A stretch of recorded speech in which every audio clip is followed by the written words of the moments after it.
جب ہمارے کلمہ توحید افضل لا الہ الا اللہ ایمان کی سب سے افضل شاخ لا الہ الا اللہ پر محنت کریں، اور محنت کا مطلب پورے کلمے کو ایک ساتھ پڑھیں، لا الہ الا اللہ۔ صرف لا الہ پڑھنا یہ جائز نہیں ہے، یہ صرف الا اللہ پڑھنا جائز نہیں ہے، کیونکہ اللہ کے نبی صلی اللہ علیہ وسلم نے دونوں کی فضیلت بیان فرمائی ہے۔ ان اللہ حرم علی النار من قال لا الہ الا اللہ یبتغی بذلک وجہ اللہ، اللہ نے جہنم پر حرام کر دیا ہے اس آدمی کو جس نے لا الہ الا اللہ پڑھا اور اس کلمے کو پڑھتے ہوئے اللہ کی رضا حاصل کی، یعنی ہر عمل اللہ کے لیے کیا۔ جب کلمہ اللہ کا تو عمل بھی اللہ کے لیے، جینا بھی اللہ کے لیے، مرنا بھی اللہ کے لیے، ہر کام اللہ کی رضا کے لیے کرنا شروع کیا تو اللہ نے ایسے آدمی کو جہنم پر حرام کر دیا ہے۔ یہ سب سے افضل شاخ ہے۔ اعوذ باللہ من الشیطان الرجیم، بسم اللہ الرحمن الرحیم۔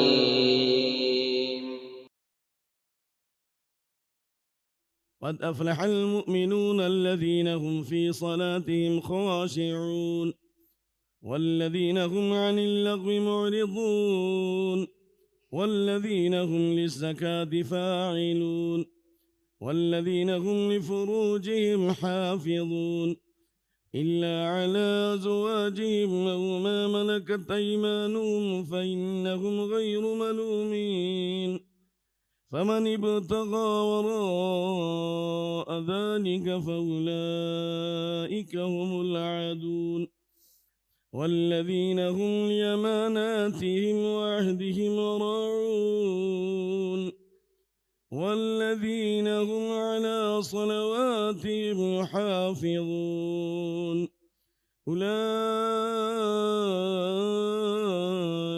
هم الوارثون الذين يرثون الفردوس هم فيها خالدون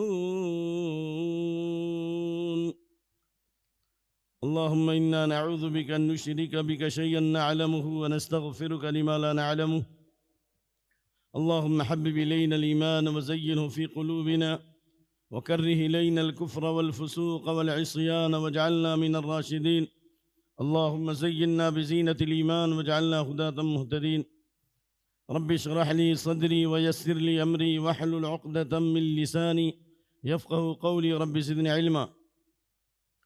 خطبہ مسنونہ کے بعد سورۃ المؤمنین کی ابتدائی 11 آیتیں پڑھی ہیں، جن میں اللہ نے اہل ایمان کی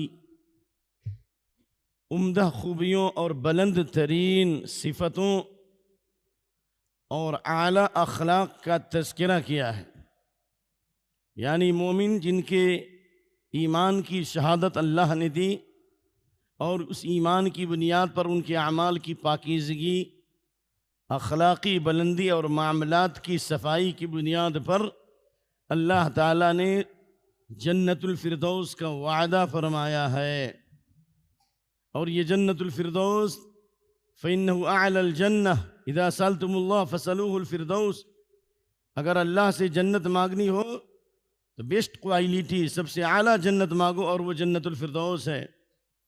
کیوں؟ اس لیے کہ جنت کی تمام نہریں جنت الفردوس سے پھوٹتی ہیں، اور سب سے بڑی بات وفوقہ عرش الرحمن، رحمان کا عرش جنت الفردوس کے اوپر ہے، یعنی اللہ کے عرش کی جو چھت ہے، اللہ کے عرش کی جو چھت ہے اس کے نیچے جو جنت ہے وہ جنت الفردوس ہے، یعنی جنت الفردوس میں جانے والے یہ اللہ رب العالمین کے پڑوسی ہوں گے قیامت کے دن۔ اور اس بارے میں حدیث بھی حضرت انس بن مالک ان انس رضی اللہ تعالی عنہ قال قال رسول اللہ صلی اللہ علیہ وسلم ان اللہ لینادی یوم القیامہ این جیرانی قالت الملائکہ من یجاورک وانت رب العالمین قال این عمار المساجد۔ حضرت انس بن مالک رضی اللہ عنہ فرماتے ہیں کہ اللہ کے رسول صلی اللہ علیہ وسلم نے ارشاد فرمایا، قیامت کے دن جب نفسی نفسی کا عالم ہوگا، لوگ گناہوں کے پسینوں میں ڈوبے ہوئے ہوں گے، کوئی کسی کا پرسان حال نہیں ہوگا، ایسے وقت میں اللہ تعالی اہل ایمان پر اپنی نعمتوں اور اپنی سلامتی کی بارش برسائے گا، اور اللہ رب العالمین ندا دے گا، جس کی آواز ہوگی اس کی کیفیت اللہ کو معلوم ہے، لیکن اللہ ندا دے گا قیامت کے دن کہ میرے پڑوسی کہاں ہیں؟ اللہ اکبر۔ فرشتے کہیں گے اللہ تیرا پڑوسی کون ہو سکتا؟ تو رب العالمین ہے، یعنی اللہ تیرے برابر کون ہو سکتا؟ تو سب سے اوپر ہے، سب تیرے نیچے ہیں، تیرا پڑوسی کون ہو سکتا؟ تو اللہ فرمائے گا این عمار المساجد، این عمار المساجد، مسجدوں کو آباد کرنے والے لوگ، مسجدوں میں قرآن کا درس قائم کرنے والے، عبادت کرنے والے، مسجدوں میں اللہ کے ذکر کو قائم کرنے والے لوگ، یہ میرے پڑوسی ہیں، یعنی اللہ کے عرش کے نیچے جو جنت و جنت الفردوس میں جائیں گے۔ تو معلوم یہ ہوا کہ جنت الفردوس یہ سب سے اعلیٰ جنت ہے۔ اس سورت کی ابتدائی جو آیات ہیں جن میں اللہ نے پکے اور سچے ایمان والوں کی صفتیں بیان کی ہیں، یہ سورت مضمون کے اعتبار سے مکی ہے، یعنی جو ہجرت سے پہلے نازل ہوئی۔ نمبر 2، اس سورت کے آغاز میں اللہ تعالیٰ نے اہل ایمان کے ایمان کی شہادت کے ساتھ ایمان کی علامت بتائی ہے کہ ایمان صرف زبان سے اقرار کا نام نہیں ہے، ورنہ بہت سے باطل فرقے جو کہتے ہیں زبان سے صرف اقرار کر لو کافی ہے، اور بعض گمراہ لوگ اس مسئلے میں گمراہ لوگ ہیں جن کا نام لینا نہیں چاہتا، جو کہتے ہیں کہ عمل ایمان میں داخل نہیں ہے، عمل ایمان میں داخل نہیں ہے، دل سے تصدیق کر لینا اور زبان سے اقرار کر لینا ایمان ہے، یعنی ایمان اصل ہے دل کے اندر اور زبان سے اس کے اقرار، یعنی ایمان گھٹتا بڑھتا نہیں ہے، جبکہ اللہ تعالیٰ نے ایمان کی تعریف خود فرمائی ہے کہ ایمان زبان سے اقرار کا نام بھی ہے اور دل سے گہرا اور مضبوط یقین کرنا اور اللہ کے احکام پر عمل کرنا، یعنی تصدیق بالجنان، اقرار باللسان اور عمل بالارکان، یزید بطاعت الرحمن وينقص بطاعة الشيطان۔ هذا هو تعريف الإيمان المطلق، هذا هو تعريف الإيمان المطلق عند أهل السنة والجماعة، یہ ایمان کی تعریف ہے، یعنی عمل ایمان میں داخل ہے، صرف زبان سے اقرار کافی نہیں ہے، دل سے یقین کرنا کافی نہیں ہے۔ اگر صرف دل سے یقین کرنا کافی ہے تو پھر نعوذ باللہ من ذالک ہم کو فرعون کو بھی مسلمان کہنا پڑے گا، کیونکہ اللہ نے فرمایا وَجَحَدُوا بِهَا وَاسْتَيْقَنَتْهَا أَنفُسُهُمْ ظُلْمًا وَعُلُوًّا۔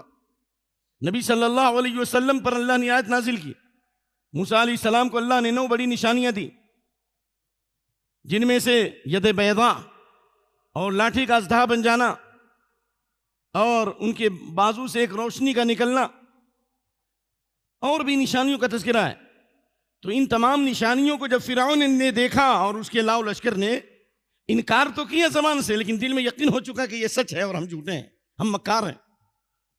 اگر فرعون کے لاؤ لشکر کو موسیٰ علیہ السلام کی نبوت اور رسالت پر اور اللہ کی الوہیت پر گہرا یقین نہیں ہوتا تو پھر انہوں نے موسیٰ علیہ السلام سے دعا کے لیے کیوں کہا؟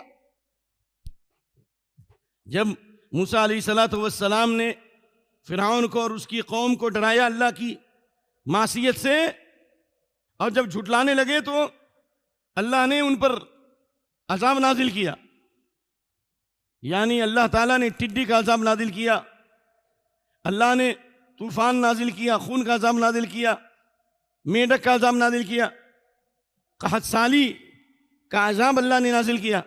تو انہوں نے کہا یا موسیٰ ادع لنا ربک بما عہد عندک، اللہ سے دعا کرو، لئن کشفت عنا الرجز لنؤمنن لک، اگر اس عذاب کو دور کر دو گے تو ہم تم پر ایمان لے آئیں گے۔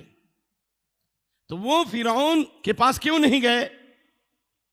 جو قحط سالی نازل ہوئی، جو عذاب نازل ہوا، جو مصیبت آئی، وہ فرعون کے پاس جاتے ہیں نا، وہ کہتے کہ میرا رب وہ ہے، فرعون ہے، کیوں کہا موسیٰ علیہ السلام سے دعا کرو؟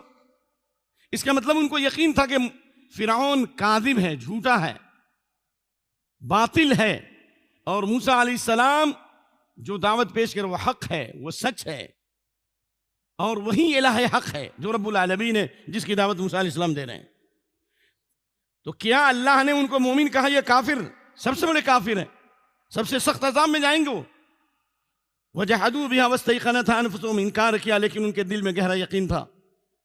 اور اللہ نے فرمایا النار يعرضون عليها غدوا وعشيا، فرعونیوں پر، فرعون اور اس کے حاشیہ برداروں پر اور ان کے ماننے والوں پر صبح و شام آگ پیش کی جاتی ہے، جہنم کی آگ، یعنی عذاب برزخ قبر کے اندر صبح و شام ان پر عذاب آگ پیش کی جاتی ہے. وَيَوْمَ تَقُومُ السَّاعَةُ وَأَدْخِلُوا آلَ فِرْعَوْنَ أَشَدَّ الْعَذَابِ. اور قیامت کے دن کہا جائے گا کہ فرعونیوں کو سب سے سخت عذاب میں داخل کر دو. شاید آواز زیادہ ہے، تھوڑا کم کرو. ادخلوا آل فرعون اشد العذاب. فرعونیوں کو سب سے سخت عذاب میں داخل کرو. یقین کے باوجود سب سے سخت عذاب. تو آپ یہ کہنے کہ ہم اللہ کو مانتے ہیں، قیامت کو مانتے ہیں، جنت جہنم کو مانتے ہیں، اللہ تعالیٰ ہمیں جنت میں داخل کرے گا ہی، اس کی کیا گارنٹی ہے بھائی؟ کیا یہودیوں کو یقین نہیں تھا کہ موسیٰ علیہ السلام حق ہے؟ کیا یہودیوں کو یقین نہیں تھا کہ نبی صلی اللہ علیہ وسلم کی دعوت حق ہے؟ ارے اللہ فرما رہا الذین آتیناہم الکتاب یعرفونہ کما یعرفون ابناءہم. جس طرح اپنے بیٹوں کو پہچانتے ہیں اس طرح وہ قرآن کو، دین کو، سب کو پہچانتے ہیں. آپ کی نشانیوں کو دیکھ کر کے پہچانتے ہیں. بے شمار حدیثیں موجود. بلکہ کعب الاحبار جو حضرت عمر کے زمانے میں مسلمان ہوئے، نبی صلی اللہ علیہ وسلم کے صفات کا تذکرہ کر رہے ہیں کہ توریت میں یہ آیت کریمہ تھی نبی کے صفات، اور وہ ساری صفتیں نبی صلی اللہ علیہ وسلم پر صادق آتی ہیں. تمام یہودیوں کو یقین ہے کہ محمد صلی اللہ علیہ وسلم حق ہیں، پھر بھی کافر ہیں، پھر بھی اللہ نے ان کو یہودی کہا، پھر بھی اللہ نے ان کو ناپاک کہا. محمد الرسول اللہ عبدی المختار ليس بفظ ولا غليظ ولا سخاب في الأسواق ولا يجزي السيئة بالسيئة ولكن يعفو ويصفح ومولده بمكة وهجرته إلى طيبة يحمدون الله في السراء والضراء. رواه الدارمي في مقدمته إن شاء الله بسند حسن، لأن لها آثار كثيرة تؤيد هذا الأثر فلا تغتر بمن ضعف هذه الرواية. یعنی توریت کے اندر یہ آیت موجود تھی کہ محمد صلی اللہ علیہ وسلم میرے چیدہ بندے ہیں، وہ بدخلق نہیں ہوں گے، سخت مزاج نہیں ہوں گے، بازاروں میں شور و غل کرنے والے نہیں ہوں گے، برائی کا جواب برائی سے نہیں دیں گے بلکہ عفو درگزر سے کام لیں گے. ان کی پیدائش مکے میں ہوگی اور ہجرت طیبہ کی طرف ہوگی، یعنی مدینہ طیبہ جو پاک ہے.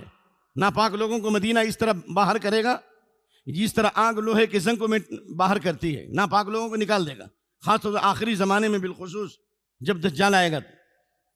اور آپ کی امت کا نام حمادون ہے، جو خوشی میں اور غم میں، جو آسانی میں اور تنگی میں، ہر حال میں اللہ کو یاد کریں گے. یہ تو بات ان کو معلوم تھی، پھر بھی اللہ نے کافر کہا.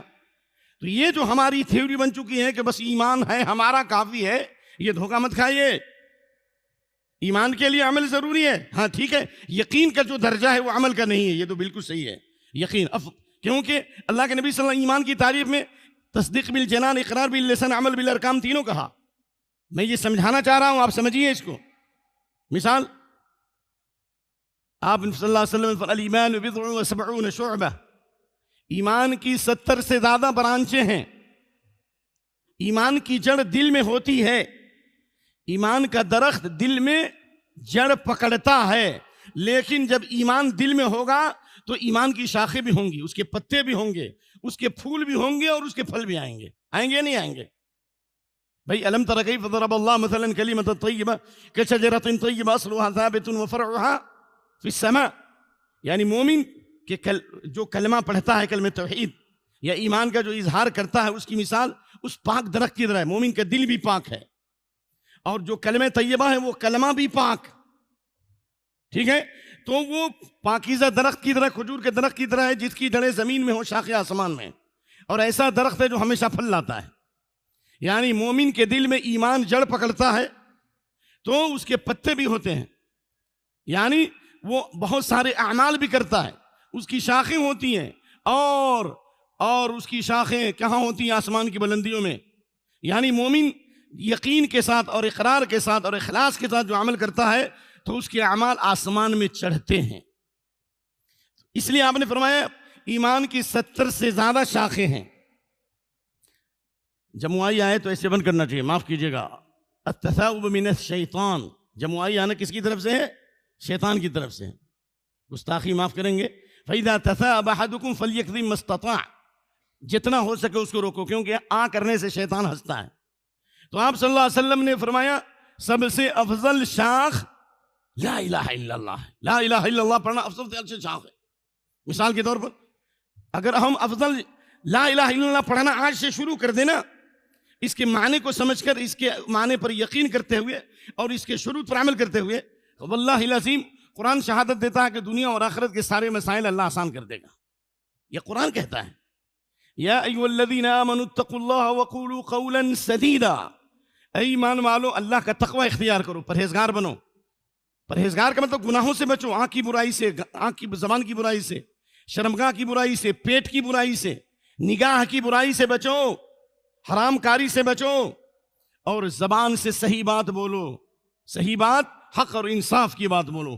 اس روئے زمین پر سب سے صحیح اور سچی بات اور حق والی بات کیا ہے کہ انسان کلمہ توحید پڑھا کرے۔ یہی تفسیر نکی سلف نے۔ بھائی ابن عباس سے بڑے مفسر آج کوئی پیدا ہو سکتا ہے؟ نہیں ہو سکتا نا۔ ان کے شاگرد اکرمہ کہتے ہیں کہ قول سدید یہ کہ کلمہ لا الہ الا اللہ پڑھو کثرت سے، یہ ایمان کی شاخ ہے، اور جیسے پڑھنا شروع کرو گے اور اس کے معنی کو، مفہوم کو سمجھو گے اور اس کے مطابق عمل کرو گے تو کیا ہوگا؟ یصلح لکم اعمالکم، اللہ تمہارے تمام اعمال کی اصلاح کر دے گا۔ یہ بے چینی، یہ پریشانی، یہ ڈپریشن، یہ دشمنوں کا تسلط، یہود و نصارہ کی غلامی اور عالم اسلام پر دشمنان اسلام کی یلغار، مسائل کا انبار، مرض بڑھتا گیا، چوچو دوا ہوتی گئی، اصل کی طرف لوٹو نا جی، پڑھو نا کلمہ توحید، یقین کرو نا، اس رب کو منا لو۔ وَلِلَّهِ جُنُودُ السَّمَاوَاتِ وَالْأَرْضِ، ایمان کو درست کر لو۔ آسمان کے لشکر کس کے ہیں؟ زمین کے لشکر کس کے ہیں؟ 313 تھے ان کے پاس، اور کیا تھا ایمان کے علاوہ؟ اور ایمان سے بڑی قوت کیا ہو سکتی ہے؟ بدر میں صرف 2 گھوڑے تھے مسلمانوں کے پاس، بیس رستمانی کا عالم تھے، 100 اونٹ بھی نہیں تھے، لیکن ایمان کو بچایا انہوں نے، ایمان کو مضبوط کیا انہوں نے، کلمہ توحید پر عمل کیا تو اللہ نے مدد کیا نہیں کی۔ تو کلمہ توحید پر محنت کرو، یصلح لکم اعمالکم، اللہ تمہارے تمام اعمال کی اصلاح کر دے گا۔ دلوں کے فساد کو، دل کا عمل، دل سے کینہ، کپٹ، بغض، حسد دور ہو جائے گا، شرکیہ کفریہ خیالات ختم ہو جائیں گے، نمازوں میں توجہ نہیں جاتی۔ ابھی ایک شباب نے سوال کیا، نماز میں دھیان بٹ جاتا ہے۔ عقیدے پر محنت کرو، کلمہ توحید پر محنت کرو، استغفار کرو کثرت سے، اس لیے کہ اللہ کا وعدہ یصلح لکم اعمالکم، اللہ تمہارے اعمال کی اصلاح کر دے گا، دل کے اعمال، ظاہری اعمال، تمام اعمال کی۔ جب ہمارے کلمہ توحید، افضل لا الہ الا اللہ، ایمان کی سب سے افضل شاخ لا الہ الا اللہ پر محنت کریں، اور محنت کا مطلب پورے کلمے کو ایک ساتھ پڑھیں، لا الہ الا اللہ۔ صرف لا الہ پڑھنا یہ جائز نہیں ہے، یہ صرف الا اللہ پڑھنا جائز نہیں ہے، کیونکہ اللہ کے نبی صلی اللہ علیہ وسلم نے دونوں کی فضیلت بیان فرمائی ہے۔ ان اللہ حرم علی النار من قال لا الہ الا اللہ یبتغی بذلک وجہ اللہ، اللہ نے جہنم پر حرام کر دیا ہے اس آدمی کو جس نے لا الہ الا اللہ پڑھا اور اس کلمے کو پڑھتے ہوئے اللہ کی رضا حاصل کی، یعنی ہر عمل اللہ کے لیے کیا۔ جب کلمہ اللہ کا تو عمل بھی اللہ کے لیے، جینا بھی اللہ کے لیے، مرنا بھی اللہ کے لیے، ہر کام اللہ کی رضا کے لیے کرنا شروع کیا تو اللہ نے ایسے آدمی کو جہنم پر حرام کر دیا ہے۔ یہ سب سے افضل شاخ ہے، یہ اقرار باللسان ہے۔ یہ بلکہ اگر ابھی سے کلمہ توحید پڑھنا شروع کر دیں، کلمے کے معنی کو سمجھیں اور اس کے اندر یقین پیدا کریں، اخلاص پیدا کریں، اللہ سے محبت کریں، جو کلمے کی جو 7 شرطیں ہیں، تو آپ کو 5 فضیلتیں حاصل ہو جائیں گی۔ عن ابی ہریرہ رضی اللہ تعالی عنہ قال قال رسول اللہ صلی اللہ علیہ وسلم من قال لا الہ الا اللہ وحدہ لا شریک لہ لہ الملک ولہ الحمد وہو علی کل شیء قدیر فی کل یوم 100 مرہ کانت لہ عدل 10 رقاب۔ ہم بغیر ڈرائیوری سیکھے گاڑی نہیں چلا سکتے، ہوٹل چلانے کے لیے کئی سالوں تک محنت کرنی پڑتی ہے، مزدوری کرنی پڑتی ہے، تنکے کی طرح پیسہ جمع کر کے تب بڑے بڑے ہوٹل ڈالے ہیں، ٹوٹل جی بڑے بڑے کاروبار کے لیے سیکھنا پڑتا ہے۔ لیکن جو کلمہ 7 آسمان 7 زمین سے زیادہ وزنی اور بھاری ہے، جس کے بارے میں اللہ خود فرماتا ہے جل جلالہ لو ان السماوات السبع عامرهن في كفة غيري لو ان السماوات السبع عامرهن غيري في كفة والأرضون السبع في كفة ولا إله إلا الله في كفة مالت بهن لا إله إلا الله۔ 7 آسمان جس کا اندازہ کوئی مخلوق نہیں کر سکتی. ساتوں آسمان کی ساری مخلوق اللہ کے علاوہ. اس کا مطلب یہ کہ اللہ آسمان پر ہے. آسمان پر ہے یعنی عرش پر مستوی ہے. اور ساتوں زمین اور اس کی مخلوق کو ترازو کے ایک پلڑے میں رکھا جائے اور لا الہ الا اللہ کو دوسرے پلڑے میں رکھا جائے تو لا الہ الا اللہ کا پلڑا جھک جائے گا. لا الہ الا اللہ کا پلڑا جھک جائے گا. یہ اتنا وزنی کلمہ ہے تو ہم اتنے وزنی کلمے کو زبان سے ادا کریں اور اس کے معنی کو نہ جانیں, اس پر یقین نہ کریں, اس کا علم حاصل نہ کریں, تو پھر منافقین بھی جنت میں ہو جائیں گے. پھر وہ کلمہ پڑھتے تھے کہ نہیں پڑھتے تھے؟ بھائی سورۃ المنافقین جو نازل ہوئی, اللہ نے پہلی آیت میں کہا کہ وہ شہادت دیتے تھے کہ نشہد انک لرسول اللہ, ہم گواہی دیتے ہیں کہ آپ اللہ کے رسول ہیں. اللہ نے فرمایا واللہ یعلم انک لرسول, اللہ جانتا ہے کہ آپ اللہ کے رسول ہیں. لیکن منافقین کا یہ کہنا کہ آپ اللہ کے رسول ہیں, واللہ یشہد ان المنافقین لکاذبون, منافق کے بارے میں اللہ گواہی دیتا ہے کہ منافق پکے جھوٹے ہیں. کیوں؟ اس لیے کہ انہوں نے کلمہ پڑھا ضرور لیکن اس پر یقین نہیں ہے. فی قلوبہم مرض, ان کے دلوں میں بیماری ہے, شکوک و شبہات ہیں. ولکن المنافقین لا یعلمون, کیوں؟ اس لیے کہ منافق علم نہیں رکھتے, اس لیے اللہ نے ان کو جھوٹا کہا. منافق کو جھوٹا کیوں کہا؟ ولکن المنافقین لا یفقہون, اس لیے کہ منافق سمجھ نہیں رکھتے, سمجھ نہیں رکھتے. اللہ نے منافقوں کے بارے میں کہا انہم هم السفہاء ولکن لا یعلمون, منافق پکے بے وقوف ہیں, اللہ نے ان کی عقل پر پردہ ڈال دیا ہے, وہ علم نہیں رکھتے. تو اللہ نے کلمے پڑھنے کے باوجود, نماز میں آنے کے باوجود, اللہ کی راہ میں غزوات کے باوجود, داڑھی رکھنے کے باوجود, صف اول میں آنے کے باوجود, اللہ نے ان کو جھوٹا کہا. نہیں کہا اولئک الذین لم یرد اللہ ان یطہر قلوبہم, اللہ ان کے دلوں کو پاک کرنا نہیں چاہتا. لہم فی الدنیا خزی, کیوں؟ اس لیے کہتے تھے آمنا بافواہہم ولم تؤمن قلوبہم, کہتے تھے ہم مومن ہیں, ہم ایمان لاتے ہیں, لیکن ایمان ان کے دلوں میں نہیں تھا, یقین نہیں تھا, علم نہیں تھا, اللہ کا خوف نہیں تھا, خشیت نہیں تھی. صحابہ کی مجلس میں اخلاص کے ساتھ نہیں بیٹھتے تھے, مکاری تھی, عیاری تھی, چال بازی تھی, گیٹر فیٹر تھے, مکار عیار تھے. اللہ نے کہا لہم فی الدنیا, جنہوں نے دل سے یقین نہیں کیا, جنہوں نے سچے دل سے کلمہ نہیں پڑھا, جنہوں نے کلمے کے تقاضے پر عمل نہیں کیا, جنہوں نے نفاق کے راستے کا اختیار کیا, جنہوں نے اسلام اور مسلمانوں کو دھوکہ دیا, جنہوں نے اپنے بھائیوں کو دھوکہ دیا, جن کے بارے میں اللہ نے فرمایا ان المنافقین یخادعون اللہ وهو خادعهم واذا قاموا الى الصلاة قاموا کسالى, منافق اللہ کو دھوکہ دیتے ہیں, حالانکہ یہ دھوکہ اللہ کو نہیں دیتے بلکہ اللہ خود ان کو دھوکے میں ڈال رہا ہے. ان کی علامت یہ ہے کہ ان کے دلوں میں یقین نہیں ہے, ان کے اندر اخلاص نہیں ہے, ان کے اندر سچائی نہیں ہے, ان کے اندر امانت داری نہیں ہے, ان کے اندر وعدے کا ایفا نہیں ہے. اللہ نے فرمایا سبحان اللہ ان المنافقین لفی الدرک الاسفل من النار, جہنم کے سب سے نچلے طبقے میں ہیں. ان تمام کے باوجود ہم یہ دعویٰ کریں کہ ہم صرف کلمہ لا الہ الا اللہ پڑھتے ہیں, مسلمان ہیں. ہم مسلمان دنیا میں ضرور ہوں گے لیکن اللہ کے دفتر میں مسلمان نہیں ہو سکتے جب تک زبان سے اقرار نہ ہو, دل میں یقین نہ ہو اور عمل کے ذریعے اس پہ ثابت قدم نہ ہو. ورنہ پھر کیا جواب دو گے؟ بخاری کی اس حدیث کا واقعات اور حالات بتا رہے ہیں. دشمنوں کا تسلط, یہود و نصارہ کی الغار, دن بدن مشکلات کی کثرت, یہ اس بات کی دلیل ہے کہ ہم میں نفاق کی بیماری بڑھتی جا رہی ہے, قرآن و سنت کی مٹھاس ختم ہوتی جا رہی ہے, ایمان کی چاشنی ختم ہوتی جا رہی ہے, ہم دین سے دور ہوتے جا رہے ہیں. جس طریقے سے چیتے کے کھال کو کوئی پہن لے, چیتے کی کھال پہن لے تو وہ چیتا نہیں ہوگا. ہم نے دین کا لبادہ اوڑھ لیا اور ظاہری طور پر ہم مسلمان نظر آتے ہیں, لیکن کہاں گئی سچائی, کہاں گئی ایمانداری, کہاں گئی اخوت و بھائی چارگی, کہاں گئی انسانیت کا درد, کہاں گیا اللہ کے دین کی تبلیغ اور اشاعت کی فکر. اس لیے یاد رکھیے عبداللہ بن ابی بن سلول جو منافقوں کا سردار تھا, صف اول میں نماز پڑھنے کے باوجود, اللہ کے نبی صلی اللہ علیہ وسلم کے ساتھ بعض غزوات میں آنے کے باوجود بھی اللہ نے نبی کی دعا قبول نہیں کی اس کے حق میں. نہیں معلوم ہے؟ اور بخاری شریف 1270 نمبر کی حدیث انشاءاللہ 1270 اتى النبي صلى الله عليه وسلم عبد الله بن ابي بن سلول الله اكبر بعد ما دفن فاخرجه من قبره وَأَلْبَسَهُ مِنْ قَمِيصِهِ وَنَفَذَ مِنْ رِيقِهِ۔ عبداللہ بن ابی بن سلول کو آپ نے قبر سے نکالا، اللہ اکبر، آپ نے قمیص پہنائی، اپنی قمیص پہنائی، سبحان اللہ۔ کیوں؟ اس لیے کہ اس نے آپ کے چچا عباس کو بدر کے موقع پر اپنی قمیص دی تھی۔ نمبر 2، نمبر 3، آپ نے اپنا تھوک بھی لگایا، اللہ اکبر، قبر سے نکالا، قمیص پہنائی، تھوک لگایا، اور دوسری روایت کی روشنی میں نمبر 4، آپ نے اس کی نماز جنازہ بھی پڑھائی، پھر بھی فائدہ نہیں ہوا۔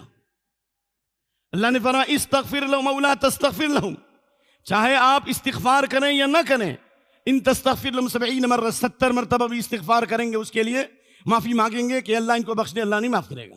دل گندا ہے، دین کی سمجھ نہیں ہے، یقین نہیں ہے اس کے اندر۔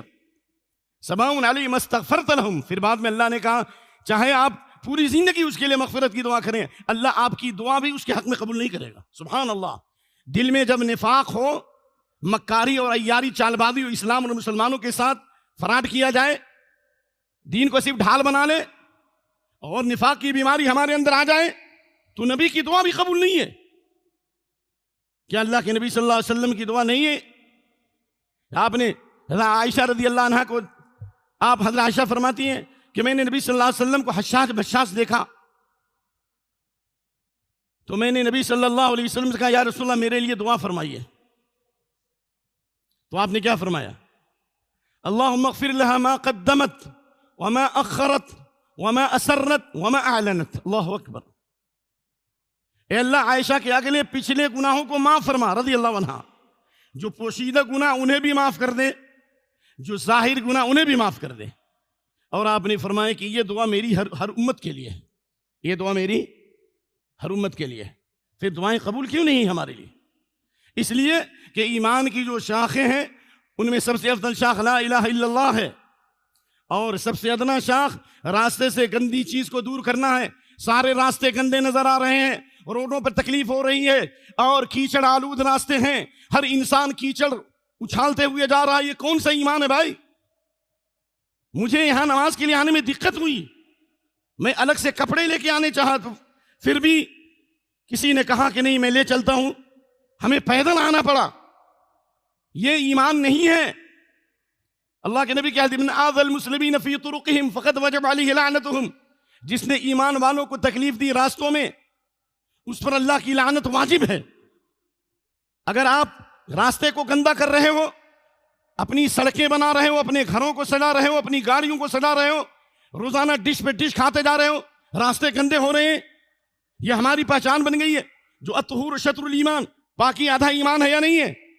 بھائی ایمان دو حصے میں، ظاہری پاکی، ظاہری پاکی اور باطنی پاکی۔ ظاہری پاکی یعنی صفائی ستھرائی، کپڑے کا پاک ہونا، جگہ کا پاک ہونا، اور باطنی پاکی دل کا پاک ہونا، پورا ایمان یہی ہے۔ تو پاکی آدھا ایمان ہے۔ راستے کو گندا کرنے والوں پر لعنت کی ہے اللہ کے نبی نے صلی اللہ علیہ وسلم۔ اتقوا اللعانین، دو لعنت والی چیزوں سے بچو، یعنی یہ دو گناہ کرو گے یہ ایمان بھی کمزور ہو جائے گا، ایمان بھی رخصت ہو جائے گا، ایک۔ نمبر 2 اللہ کی لعنت، فرشتوں کی لعنت، انسانوں کی لعنت۔ صحابہ نے کہا وہ لعنت کیا ہے؟ وہ لعنت کے اسباب کیا ہیں؟ کن پہ لعنت ہوگی؟ کہا الذی یتخلی فی طریق الناس، جو لوگوں کے راستے میں گندگی ڈالتا ہے۔ ساری چیزیں درست ہو رہی، سڑکیں دن بدن خراب ہوتی جا رہی، گندگی پھینکتے جا رہے ہیں، لوگوں کو تکلیف دیتے جا رہے ہیں، یا جو لوگوں کے سائے میں گندگی ڈالتا ہے۔ اللہ اکبر۔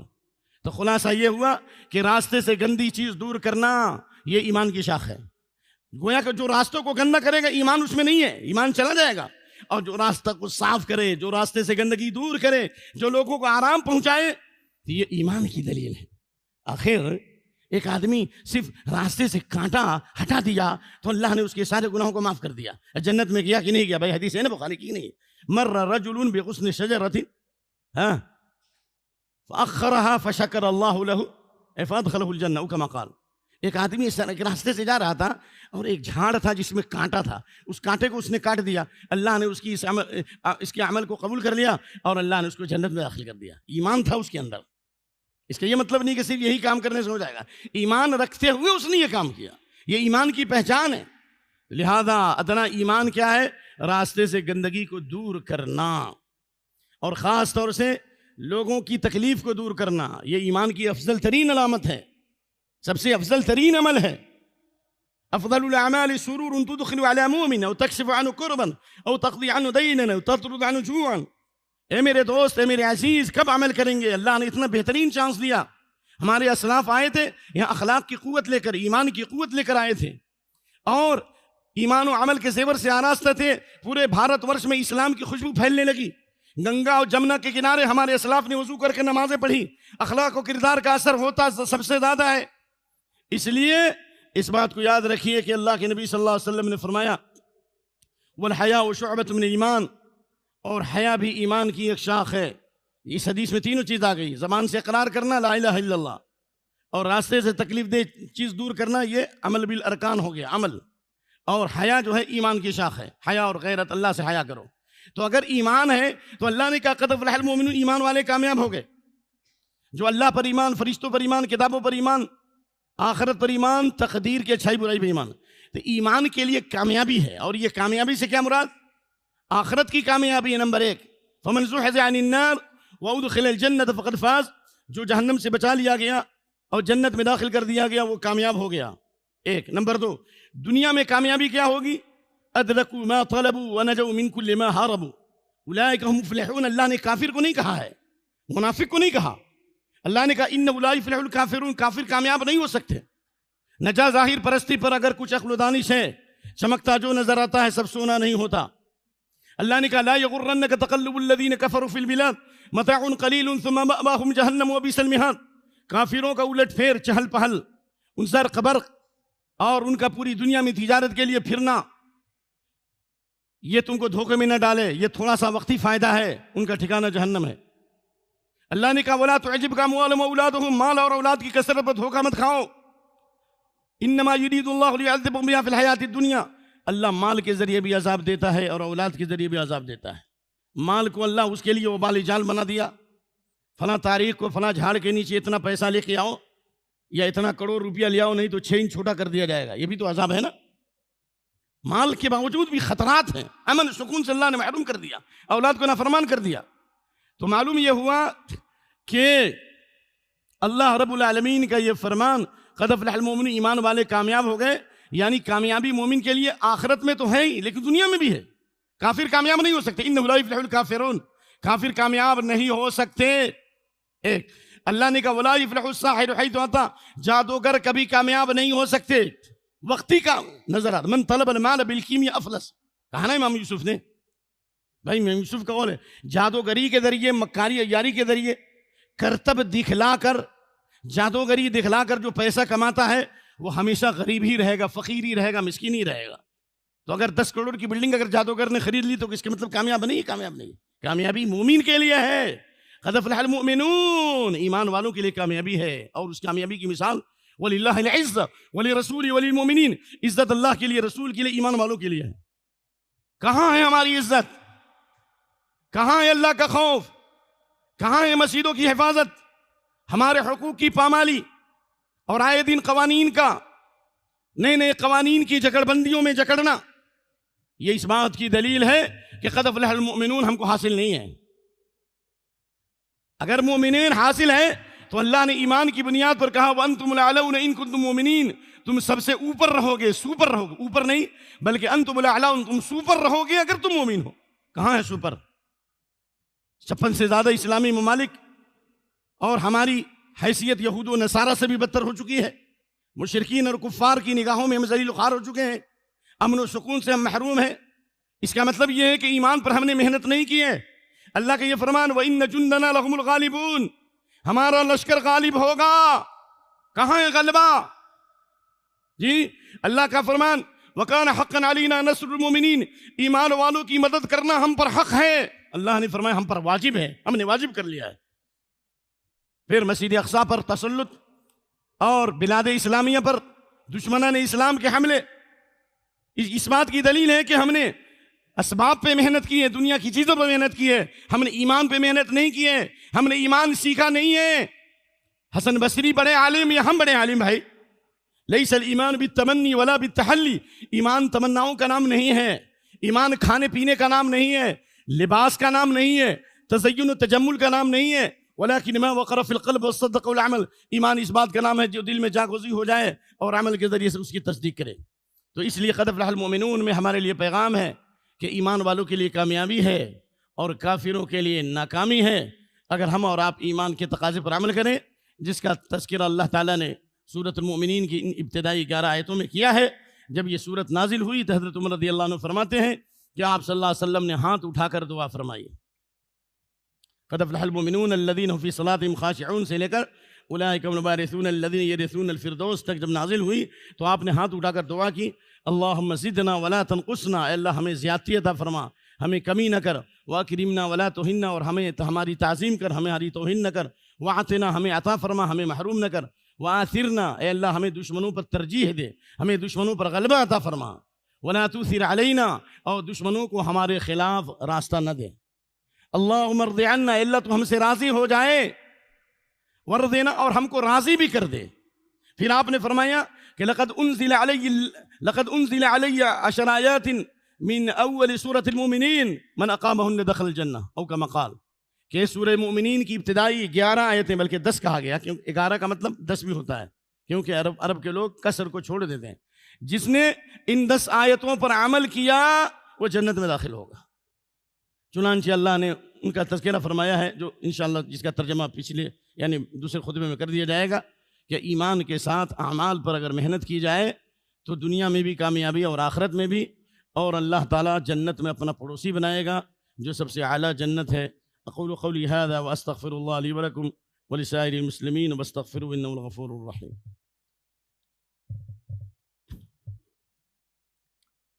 الحمد للہ وحدہ والصلاة والسلام علی من لا نبی بعد اما بعد۔ اللہ تعالیٰ نے فرمایا کہ قد افلح المؤمنون، ایمان والے کامیاب ہو گئے، الذین هم فی صلاتهم خاشعون، وہ کامیاب ہو گئے وہ ایمان والے جو اپنی نمازوں میں خشوع و خضوع اختیار کرتے ہیں، یعنی نمازوں کے اندر اللہ کا خوف ہے، عاجزی انکساری ہے، اللہ سے ڈر کے نماز پڑھتے ہیں۔ اللہ نے کہا منافق بھی نماز پڑھتے ہیں لیکن مومن بھی نماز پڑھتے ہیں۔ مومن کی نماز افلح المؤمنون، قد افلح المؤمنون الذین فی صلاتهم خاشعون، خشوع و خضوع والی نماز ہے۔ وَإِنَّا لَكَبِيرَةٌ إِلَّا عَلَى الْخَاشِعِينَ، نماز بہت مشکل اور بھاری ہے مگر ان کے لیے نہیں جو اللہ کے ڈر خوف سے کانپتے ہیں، جو خشوع و خضوع اختیار کرتے ہیں، ان کے لیے نماز آسان ہے۔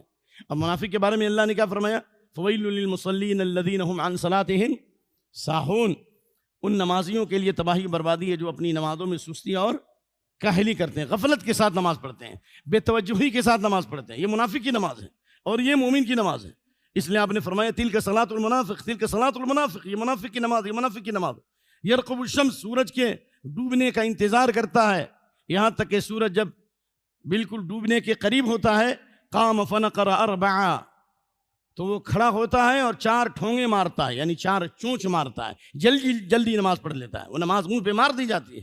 اس لیے اللہ نے کہا وہ مومن کامیاب ہو گئے جو اپنی نمازوں میں عاجزی انکساری اختیار کریں۔ نمبر 1، جب نماز صحیح ہوگی، خشوع و خضوع والی نماز ہوگی تو ان الصلاۃ تنہی عن الفحشاء والمنکر، نماز بے حیائی اور برائی سے روکتی ہے۔ اس لیے اللہ نے کہا والذین هم عن اللغو معرضون، وہ مومن کامیاب ہو گئے جو لغو باتوں سے، لغو مجلسوں سے، غلط چیزوں سے بھاگتے ہیں، یعنی شرک سے بھاگتے ہیں، بدعت سے بھاگتے ہیں، لا یعنی وقت ضائع نہیں کرتے۔ مومن کبھی لا یعنی وقت ضائع نہیں کرے گا، بیٹھ کر کے گپا نہیں کرے گا۔ والذین هم عن اللغو والذین هم للزکاۃ فاعلون، وہ مومن کامیاب ہو گئے جو زکوٰۃ ادا کرتے ہیں، مالوں کی زکوٰۃ بھی دیتے ہیں اور دلوں کو پاک بھی کرتے ہیں۔ جو دل کو بھی پاک کرتے ہیں، مال کو بھی پاک کرتے ہیں، وہی کامیاب ہے۔ مال کو تو پاک کیا لیکن دل کو پاک نہیں کیا تو وہ کامیاب نہیں ہوگا۔ تو دل کی صفائی بھی ضروری ہے اور مال کی صفائی بھی ضروری ہے، کہ مال کو صاف کرنے کے لیے مال خرچ کرنا ہے اور جان کو صاف کرنے کے لیے، دل کو صاف کرنے کے لیے ہمیں کینہ، کپٹ، بغض، حسد دور کرنا ہوگا۔ اور دل کی صفائی کے لیے صوم الشہر الصبر وثلاثۃ ایام من کل شہر یذھبن وحر الصد، ہر مہینے میں 3 روزہ رکھو، رمضان کے بعد دل کی ساری بیماریوں کو اللہ تعالیٰ دور فرما دے گا۔ اور دل میں کینہ کپٹ اگر ہے بھی تو تحادوا فإن الہدیۃ یذھب وحر الصد، ہدیہ لو اور دو، اس سے کینہ کپٹ مکمل ختم ہو جائے گا۔ والذین هم للزکاۃ فاعلون والذین هم لفروجهم حافظون، جو اپنی شرمگاہوں کی حفاظت کرتے ہیں، زیناکاری، فحاشی اور بے حیائی کے تمام راستوں سے بچتے، وہی کامیاب ہیں۔ ورنہ قیامت کے دن ایسے لوگ ہوں گے جن کے بلند و بالا پہاڑ کی طرح نیکیاں ہوں گی لیکن شرمگاہوں کی حفاظت نہ کرنے کی وجہ سے ان کی ساری نیکیوں کو اللہ دھول کی طرح اڑا دے گا۔